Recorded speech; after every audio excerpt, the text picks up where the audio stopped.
This is the Weather Gazer Philippines, your trusted weather channel.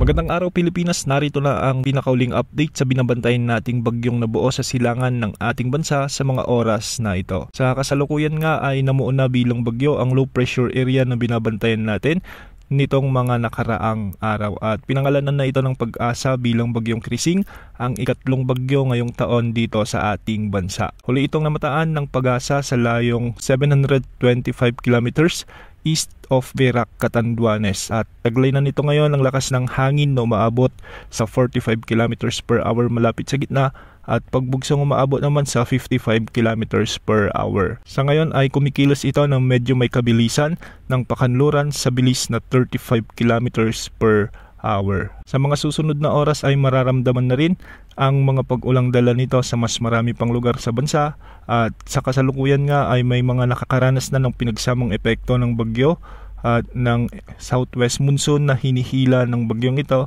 lalong-lalo na sa bahagi ng Occidental Mindoro sa may Palawan, Zamboanga del Norte, Negros Occidental, Negros Oriental, sa may Iloilo, Antique, Masbate, sa may Biliran, Samar, Eastern Samar, Northern Samar, Sorsogon, Albay, Camarines Sur, Camarines Norte at Catanduanes. Pinag-iingat natin ang ating mga kababayan sa mga nabanggit na lugar sa posibilidad ng mga biglaang pagbaha o pagguho ng lupa, lalo na kung may mga umiiral ng katamtaman at malalakas na pag-ulan at minsan ay matitinding pagbuhos ng ulan. Base naman sa latest forecast na inilabas ng Pag-asa, posibleng lumakas pa si Bagyong Krising sa mga susunod na oras habang ito ay kumikilos ng kanluran hilagang kanluran at posibleng maging tropical storm na ito bukas. Posible itong lumapit sa may extreme northern Luzon o sa may mainland northern Luzon at posibleng maglandfall sa may Babuyan Island o di kaya naman ay sa Cagayan area. Hindi rin inalis ang posibilidad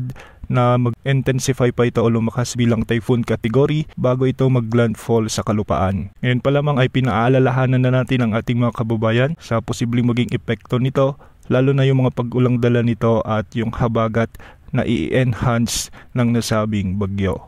Yan ang update sa lagay ng panahon. Ito pong Weather Gazer Philippines, ang inyong pinagkakatiwalaang weather channel.